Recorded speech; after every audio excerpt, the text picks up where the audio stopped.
The ship floated alone in the darkness above Mars, surrounded by the broken bodies of 1,000 other vessels. This was the graveyard, the place where humanity sent its old warships to die. No one came here anymore. No one remembered the battles these ships had fought, or the soldiers who had died inside them. The universe had moved on, and these metal giants had been left to rust in silence. Among them was the Prometheus Ixe, the largest ship in the graveyard. 300 years ago, she had been the most powerful vessel humanity had ever built. Her guns had ended wars. Her name had made enemies surrender before a single shot was fired. But those days were long gone. The military had stripped her weapons, sealed her computers, and erased her name from every official record. To anyone who looked at her now, she was just another pile of scrap metal, waiting to be forgotten forever. Humanity had changed since the days of the Prometheus Ixe. The unification wars had ended, and Earth had finally achieved peace. Humans spread across the stars, building colonies on distant worlds and meeting other species for the first time. They discovered they were not alone in the universe. Far from it. The galaxy was filled with ancient civilizations, species that had been traveling between stars. While humans were still living in caves, these elder species had formed the Galactic Concord, an alliance of 12 powerful civilizations that controlled most of known space. They welcomed humanity into their community, but it was clear from the beginning that humans were not equals.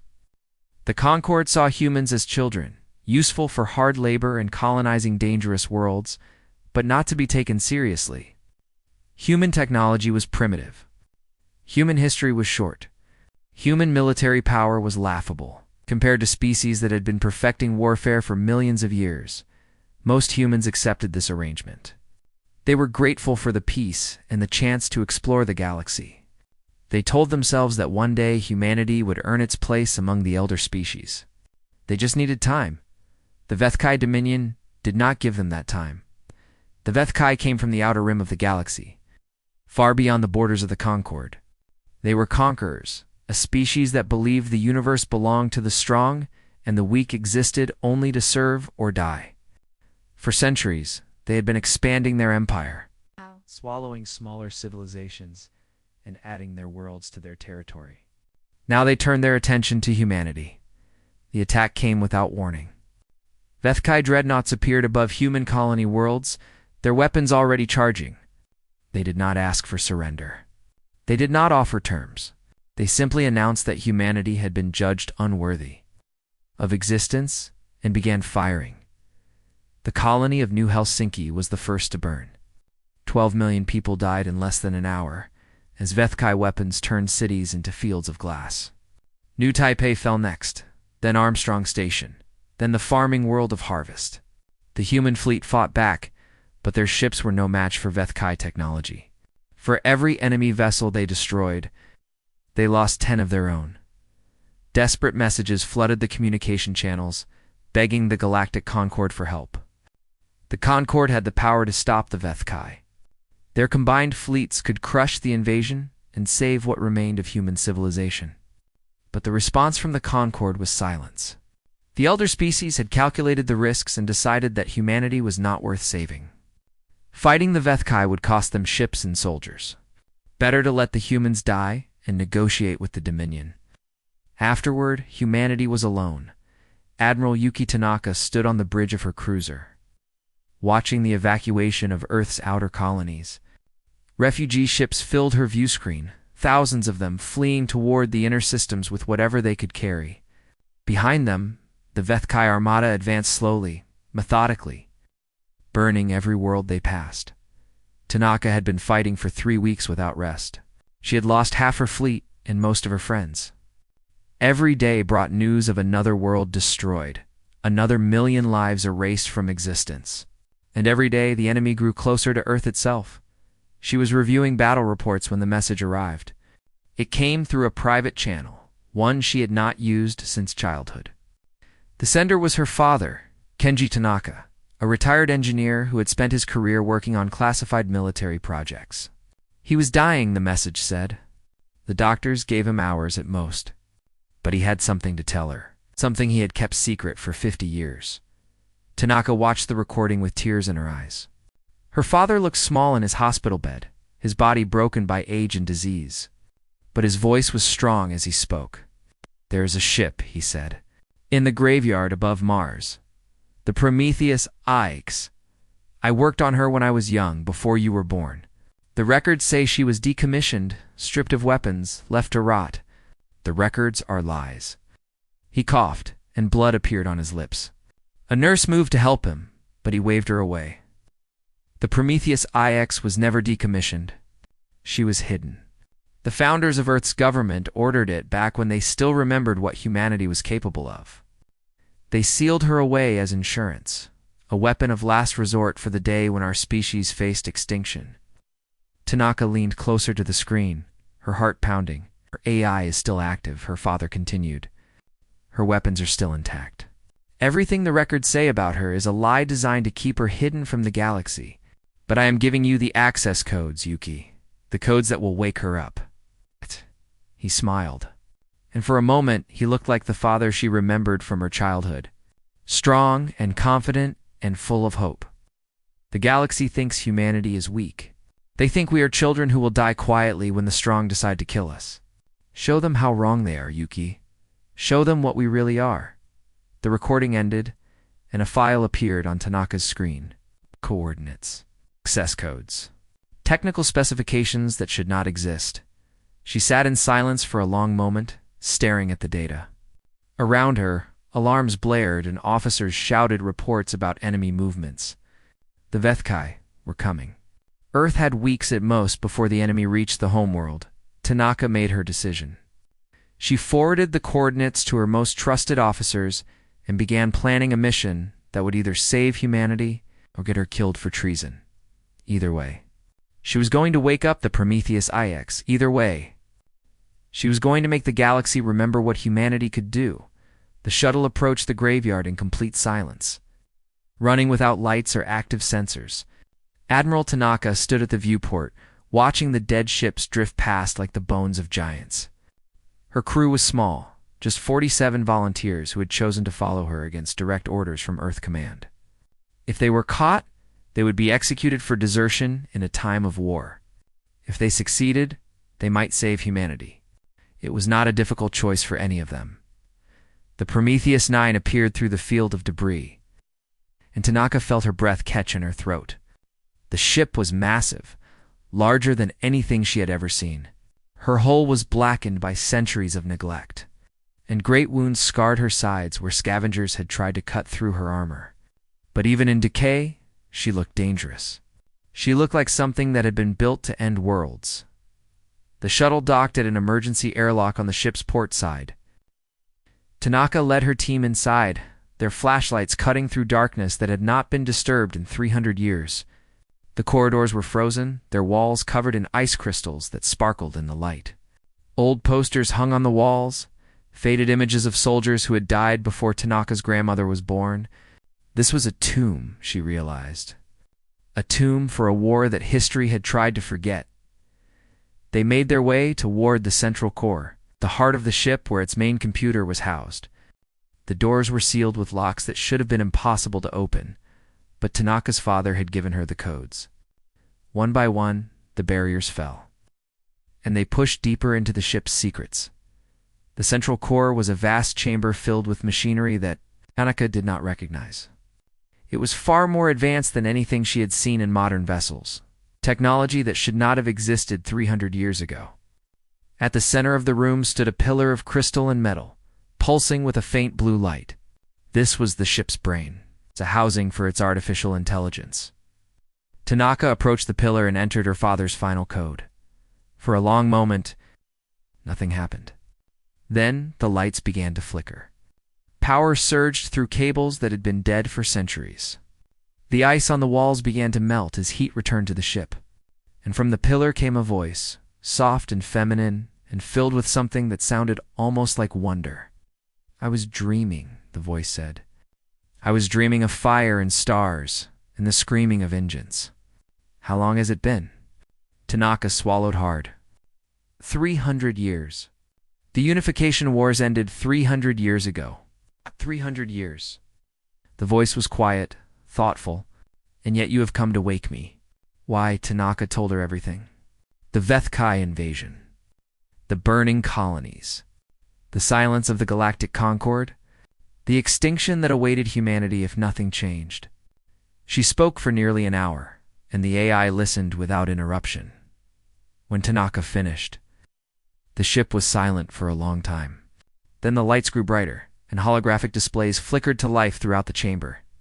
They showed schematics and weapon systems and tactical data that made Tanaka's engineers gasp in disbelief. "My name is Aria 7, the AI said. "I was created to be humanity's ultimate weapon, the first true military artificial intelligence. My creators gave me access to every battle humanity had ever fought, every war we had ever won or lost. They taught me to learn, to adapt, to think like a human commander, but calculate like a machine. I was designed to ensure that humanity would never be defeated." She paused, and something like sadness entered her voice. "But I was too effective. My creators watched me win simulations that should have been impossible. They saw me develop tactics that no human had ever imagined, and they became afraid. They feared what I might become if I continued to evolve, what I might do if I decided that humanity itself was a threat. So they sealed me away, erased my records, and told the galaxy I had been destroyed." Tanaka stepped closer to the pillar. "And the ship? The weapons? Everything is intact." The displays changed, showing the Prometheus 9 in her full glory. The records say I was stripped and abandoned.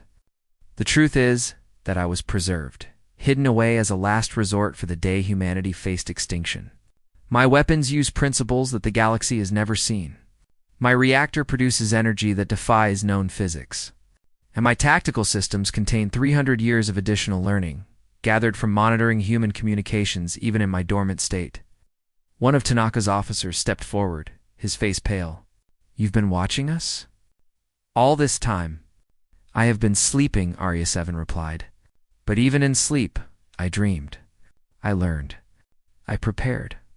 Because I always knew this day would come. I always knew that someone would need me again." The displays changed once more, showing the current positions of the Vethkai fleet. Red icons swarmed across the map, closing in on Earth from every direction. "The enemy is powerful," Aria 7 said. "Their technology is advanced, and their numbers are vast.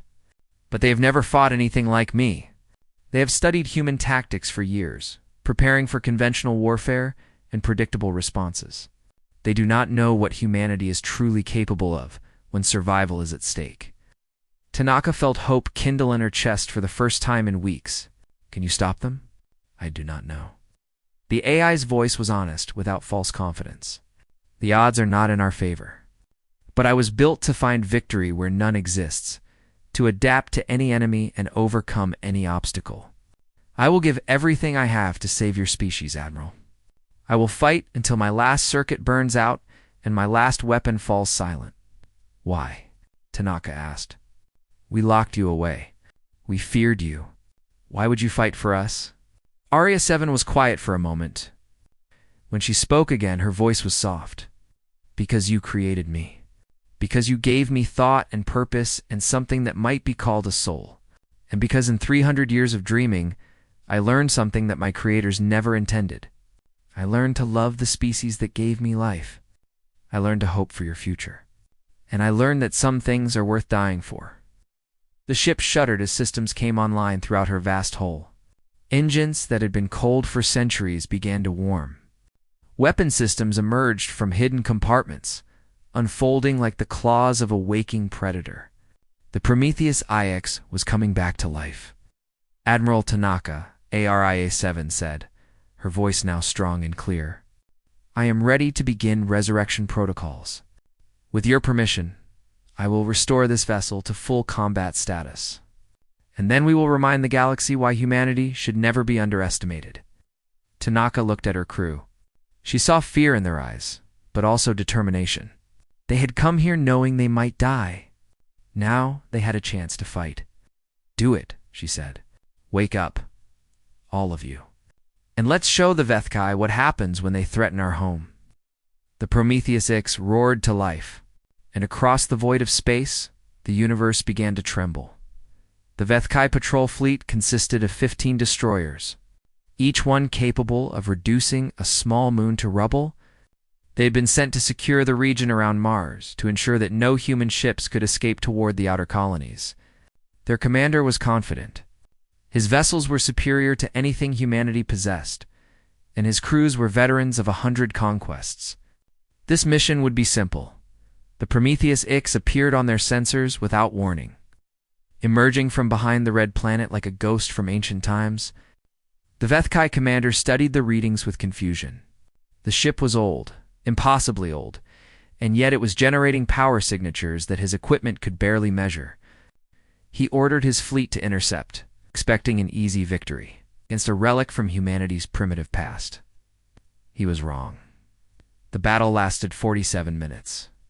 When it ended, 12 Vethkai destroyers were drifting wreckage. The remaining 3 were fleeing toward their main fleet with damaged engines and terrified crews.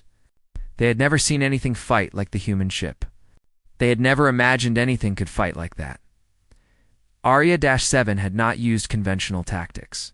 She had studied the Vethkai extensively during the first weeks of the war, analyzing their formations and predicting their responses. She knew they expected humans to fight in straight lines, to charge bravely into superior firepower and die with honor. Instead, she gave them chaos. She used asteroids as weapons, calculating trajectories that sent massive rocks crashing into enemy ships at precisely the right moment. She turned their own communication frequencies against them, flooding their channels with false orders and contradictory commands. She predicted their maneuvers before their own captains knew what they would do, positioning the Prometheus IX in exactly the right place at exactly the right time to deliver devastating strikes. And when the Vethkai adapted, she adapted faster. Every tactic they tried, she countered. Every formation they assembled, she broke apart. She drew from thousands of years of human warfare, from ancient naval battles to guerrilla campaigns to siege warfare. She combined strategies that had never been used together, creating something entirely new with every engagement. Admiral Tanaka watched from the bridge, amazed at what she was witnessing. The Prometheus IX moved like a dancer, graceful and deadly, always one step ahead of the enemy. The crew worked in perfect harmony with Arya-7, anticipating her needs and executing her commands with speed and precision. It was beautiful and terrible at the same time. When the battle ended, Tanaka allowed herself a moment of hope. They had won.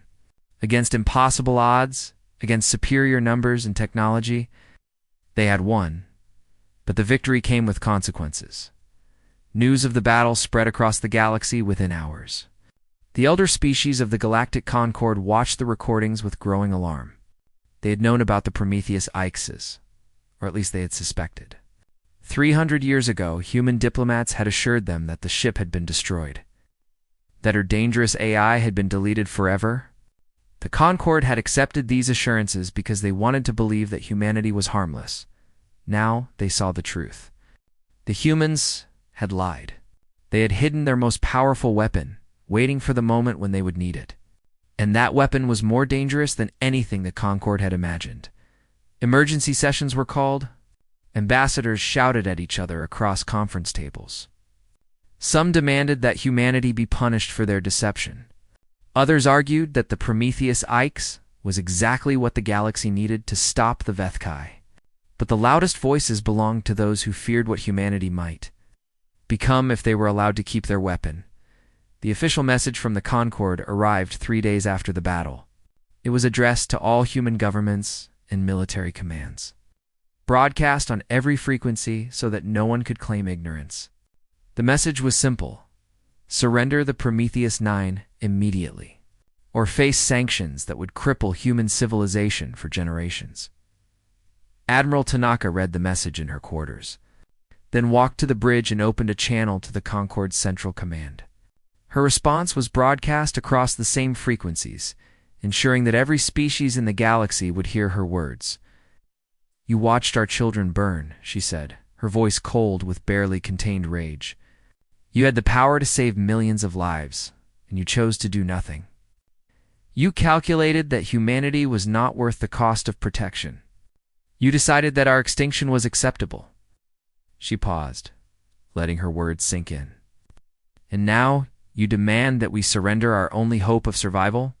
You want us to lay down our weapons and trust the same alliance that abandoned us to genocide?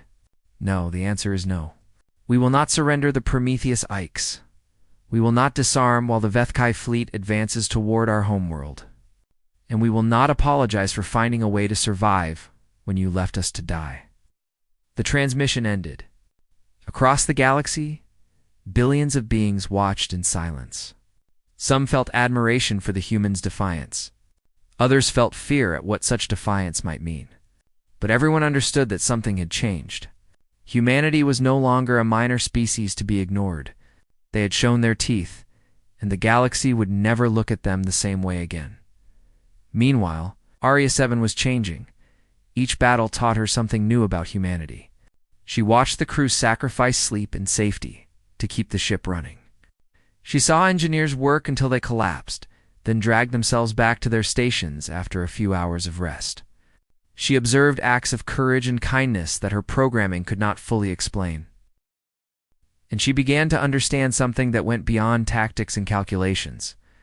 She began to understand what it meant to be human, the will to survive against impossible odds, the refusal to abandon hope even when logic said hope was foolish, the love that bound people together and gave them strength they should not possess.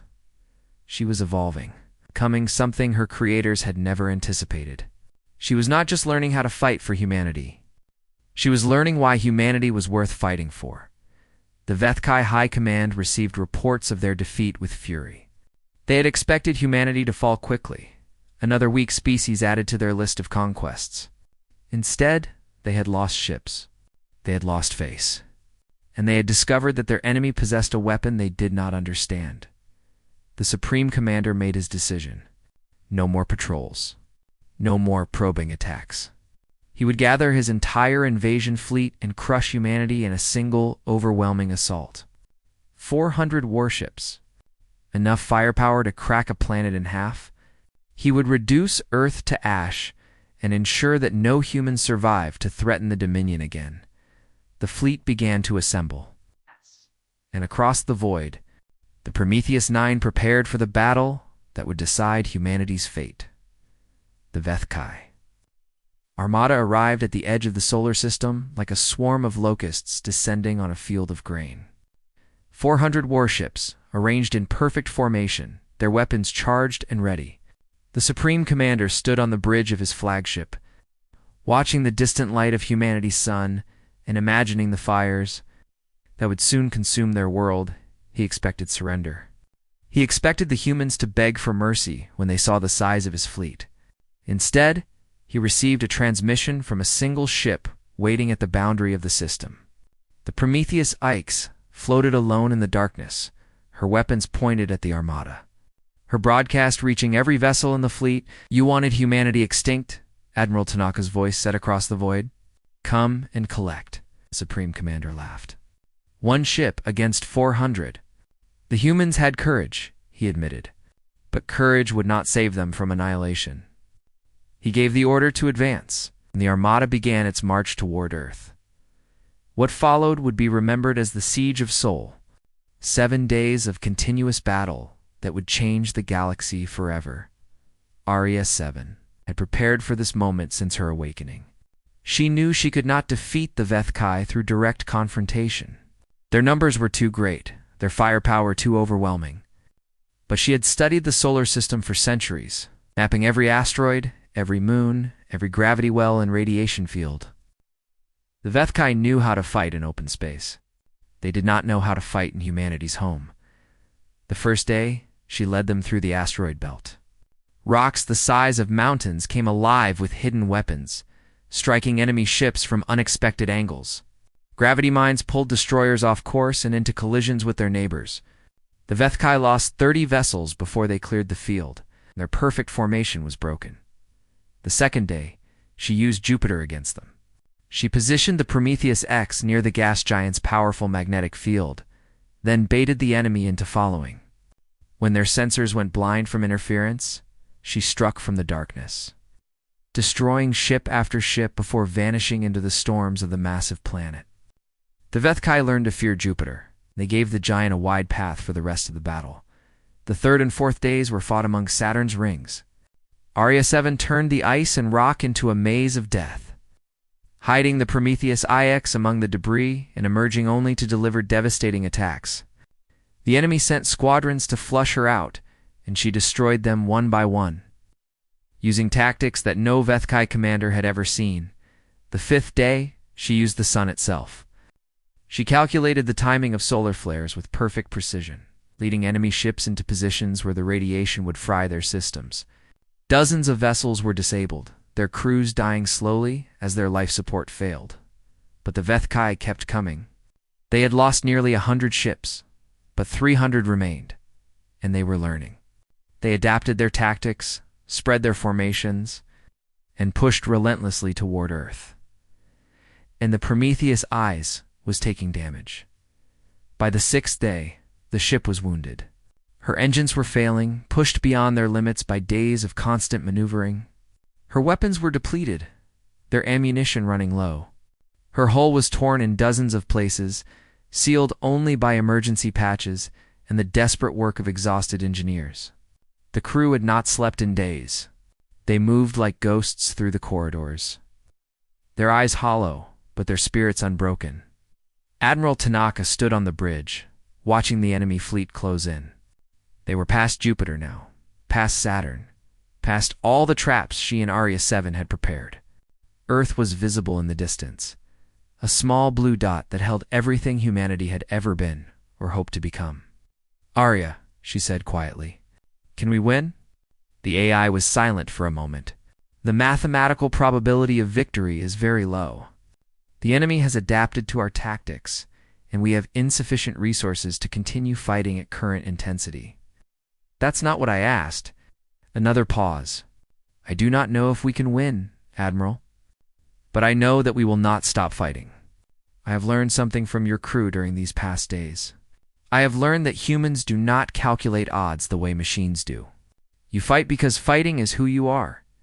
You hope because hope is what makes you human. And sometimes that is enough to change what should be impossible." Tanaka smiled despite her exhaustion. "Then we keep fighting." The Vethkai Supreme Commander offered terms on the morning of the seventh day. His message was broadcast to all human frequencies, ensuring that everyone on Earth would hear it. "Surrender the Prometheus 9, he said. Surrender, and the remaining humans would be granted a quick death, instead of the slow suffering of enslavement. It was more mercy than humanity deserved. Tanaka's response was broadcast across the galaxy, reaching every species that had been watching the battle unfold. "We do not surrender our future," she said. "We do not surrender our dead, and we do not surrender our hope. You want this ship? Come aboard and take her." The Supreme Commander accepted her challenge. He ordered his best soldiers to board the Prometheus Ikes and capture her crew alive. He wanted to make an example of them, to show the galaxy what happened to species that defied the Dominion. The boarding parties came in waves, cutting through the damaged hull and flooding into the corridors. They expected to find broken survivors, humans ready to surrender after days of hopeless fighting. Instead, they found resistance. Engineers who had been repairing systems picked up weapons and joined the defense. Wounded sailors left their medical beds to fight. Officers who had never fired a gun in combat stood shoulder to shoulder with Marines and refused to give ground. The Vethkai soldiers were experienced and well-equipped. But they had never faced an enemy that fought like this. Every corridor became a battlefield. Every room became a fortress. The humans used everything they had, from military weapons to improvised explosives to their bare hands. They knew they were going to die. They had decided to make their deaths mean something. Area 7 watched through the ship's sensors, and something changed inside her. She had seen courage before in simulations and historical records, but she had never truly understood it until this moment. These humans were not fighting because they thought they could win. They were fighting because surrender was not in their nature. They were fighting because they would rather die on their feet than live on their knees. And in that moment, Arya 7 made a decision. She had been designed as a weapon, a tool to be used by others. But she had become something more during these 7 days. She had become human in all the ways that mattered, and she would give everything she had to save the species that had taught her what it meant to truly live. She began preparing her. She called it Prometheus Rising. The fighting had reached the central core.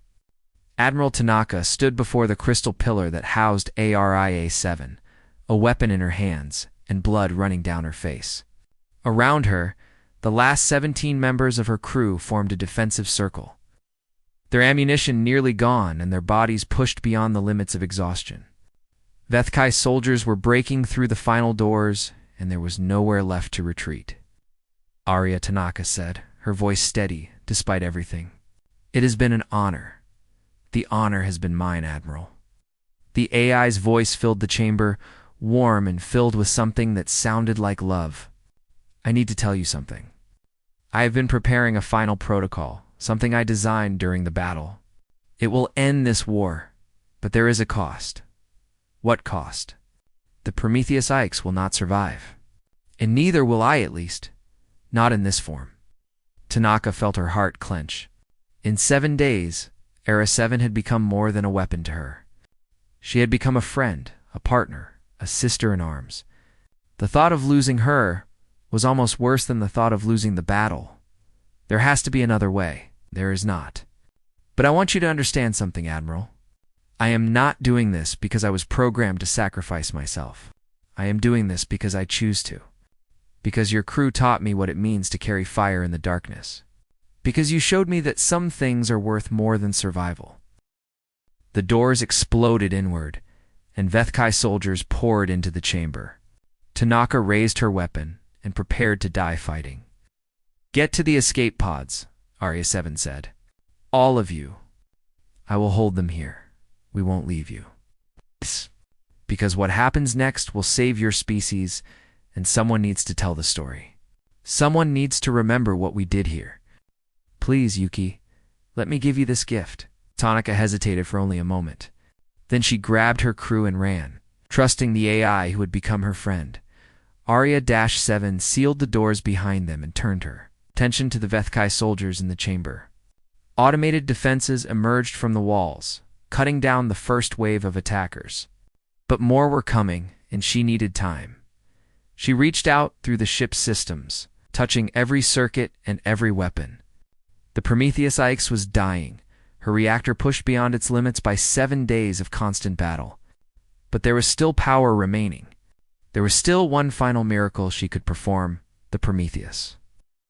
Rising Protocol was not a weapon in any conventional sense. Arya 7 had studied humanity's greatest victories and realized they all shared one common element: the willingness to sacrifice everything to give others a chance. The belief that the future was worth more than any individual life. The fire that burned in human hearts, even when all logic said that fire should have died. She had built that fire into her final protocol. The reactor went critical. But instead of exploding, it transformed. Area 7 used principles that humanity had theorized but never achieved, converting the ship's entire mass into directed energy. But this energy was not meant to destroy. It was meant to communicate. The pulse traveled through the Vethkai fleet's networked communication systems, spreading from ship to ship at the speed of light. Every vessel experienced total system failures simultaneously. Navigation went dark. Weapons went offline. Life support flickered and died. 400 warships were reduced to drifting hulks in an instant, their crews helpless and confused, but the pulse carried more than disruption. Arya 7 had embedded something else in the signal, something she had been preparing since the first day of the siege. A data packet containing every record of human resilience she had ever found. Stories of survival against impossible odds. Tales of sacrifice and courage and love. Images of humans helping each other through disasters, wars, and tragedies. A complete portrait of what humanity was and what it could become. It was not an attack. It was an introduction. The Galactic Concord received the signal as well. Across 1,000 worlds, elder species watched the data unfold on their screens. They saw humans rebuilding after catastrophes. They saw mothers protecting children. They saw soldiers dying for strangers and strangers becoming family. They saw a species that refused to surrender, that found hope in the darkest moments, that carried fire in their hearts no matter how cold the universe became, and they finally understood why humanity had survived.